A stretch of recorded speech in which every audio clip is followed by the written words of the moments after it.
My name's Amanda. I'm a Butler nursing student, and I'm going to teach you how to make a bed with a person in it today. Normally, we would have beds that raise up so that you don't break your back, but we don't have that luxury here at my house, so we're going to do the best with what we got. So, okay, first you're going to perform hand hygiene. Put some gloves on. Hello, Mr. Campbell. Can you tell me your name and date of birth? Taylor Campbell of 11909. All right, very nice. Mr. Campbell, I need to change your bed sheets, and I know that you aren't able to get out of bed, so I'm going to provide you with some instructions to help me get this done, okay? Okay, the first thing I'm going to do is I'm going to take the old top sheet off without touching it to your body at all. And you're going to put it in the laundry receptacle. Okay, Mr. Campbell, can you please turn towards the wall? Then you're going to take the corners of the sheet off.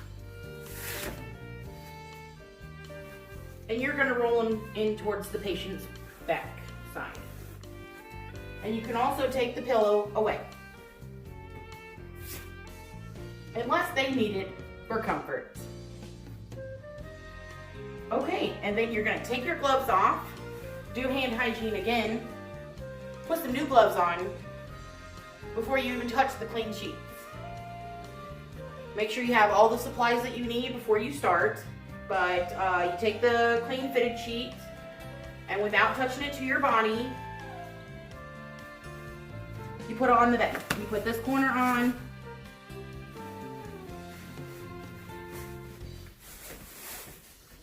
and you put that corner on. And then you're going to kind of turn it in towards you so it doesn't touch the actual bed. Then you're going to take your draw sheet or bed pad, and you're going to roll it in towards you about halfway. And you will place it at the base of the patient's spine, making it go towards their feet. Some people put them up way too high, and that's not the purpose of a bed pad. Then you kind of turn in the clean sheet at the same time. All right, Mr. Campbell, roll back this way. And you go to the other side of the bed. All right, Mr. Campbell, turn on your other side. And then you're going to roll the dirty linens towards you. Don't let them touch you. Put them in a laundry receptacle. Take your gloves off and change them.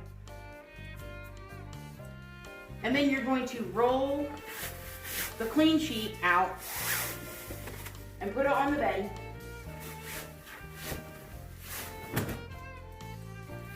And the same with the bed pad. All right, Mr. Campbell, lay on your back. Then you also need to change the pillowcase. Do not let this pillow touch your body with your uniform on. Take the clean pillowcase and put it on the pillow. Many people like to tuck the pillow under their chin to put on a pillowcase, and that's a very hard habit to break, but don't do it. Okay, Mr. Campbell, can you lift your head? And then you're going to put a clean sheet on your patient. Make sure not to flourish it around too much because you don't want bacterial particles on you or your patient. And then you're going to give your patient back their call button. And that's how you make a bed with somebody in it.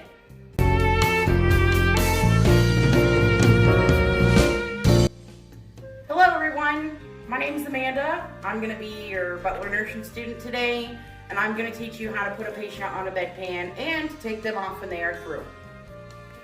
The first thing you want to do is identify your patient. Mr. Campbell, can you please tell me your name and date of birth? Taylor Campbell of 9. Close enough? Okay.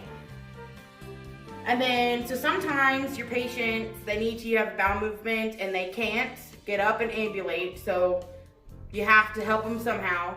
There are 3 different kinds of bedpans. The first one is a fracture bedpan, used for people that have had, hip fractures or they have sutures. They have a thicker end and then they kind of slant down for easier placement under the patient. Then there is a saddle horn bedpan. It's a little bit thicker and it's for like a normal, just person that needs to use the bathroom. And then there's a bariatric bedpan, which is used for your larger patients. When using a bariatric bedpan, they're a little harder to get under a patient, but they don't cut into a bariatric patient's skin and they don't cause any discomfort because they're flatter and wider. So those are the 3 kinds of bedpans. We got a regular one today. And so we are going to do this. So we're going to do hand hygiene. Put some gloves on. Mr. Campbell, I'm going to move your call button over here. And you're going to turn your patient sheet down.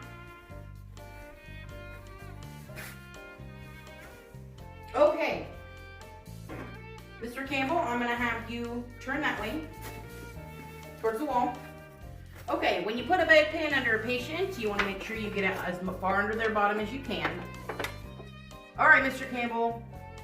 And when you're pulling back your patient, make sure you hold on to the pan so it stays in place. Come back this way towards your back. Great job.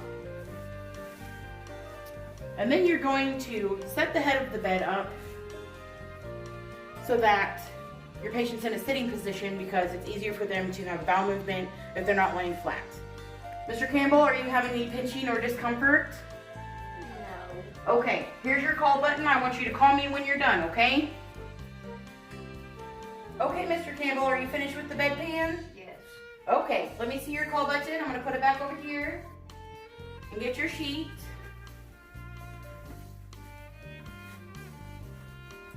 Okay, then you'll want to perform hand hygiene. Put some gloves on. Okay, Mr. Campbell, I'm going to have you turn towards the wall, but I want you to do it very slowly, okay? Before your patient turns, you're going to want to grab a hold of the edge of the bedpan and then have your patient turn while holding onto it. That way it stays flat and it does not spill. So then you remove the bedpan to the surface. You get your wipes. You wipe up your patient. Discard. Then you're going to take your gloves off, perform hand hygiene. All right, Mr. Campbell, go ahead and turn on your back. Then you will cover your patient back up. Make sure they are comfortable and give them back their call button.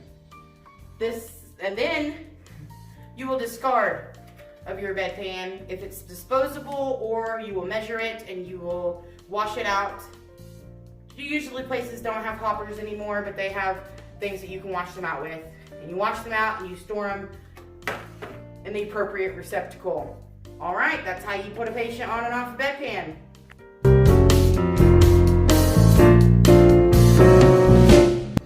Okay, Mr. Smith, my name's Amanda. I will be your nurse today. Can you please tell me your name and date of birth? Hunter Smith, 1127 Oak Street. Awesome. Okay, Mr. Smith, we're going to ambulate. So I'm going to need to take this away. Okay, Mr. Smith, start bringing your feet over towards the edge of the bed. Great job. And then let me see your hand, and we're going to sit up. Okay, are you experiencing any pain or dizziness? Okay, I'm going to put this gait belt on. It's safety for both of us. Okay. It's going to feel... Oh, hang on, just kidding. Okay, there we go. It's going to feel kind of snug.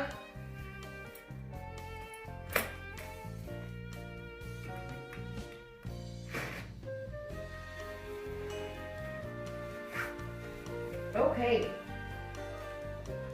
Mr. Smith, we're going to stand up. I'm going to set you on that bench. And then we're going to stand up again. I'm going to set you back on the bed. Can you shimmy your hips to the edge of the bed?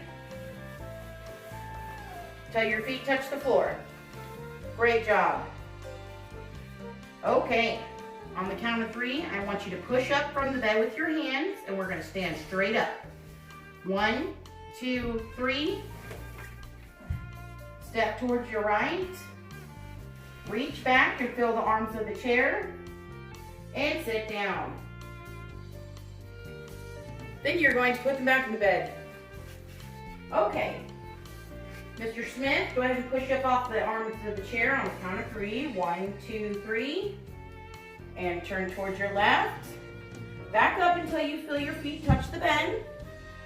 Reach back and touch the bed. And we're going to sit down.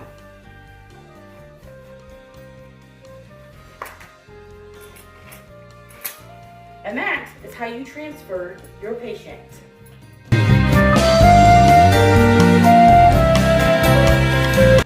Okay, now I'm going to show you how to ambulate a patient properly with a gait belt.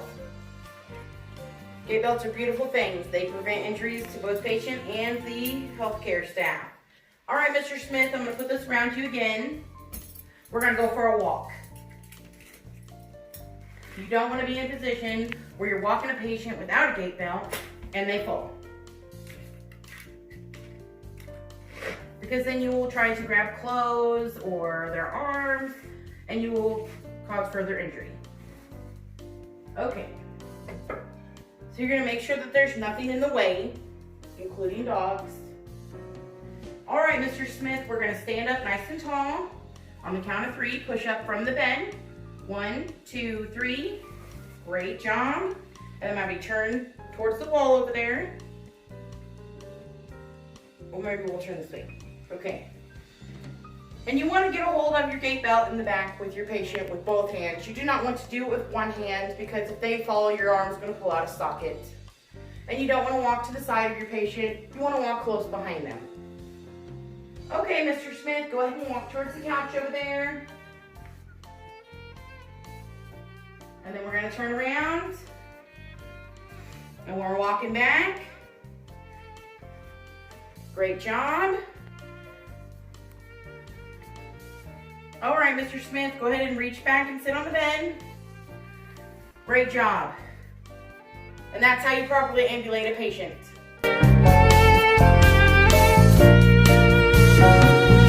Okay, everyone, I'm going to show you how to measure a tube for a nasogastric insertion. First thing you want to do is some hand hygiene. Put some gloves on.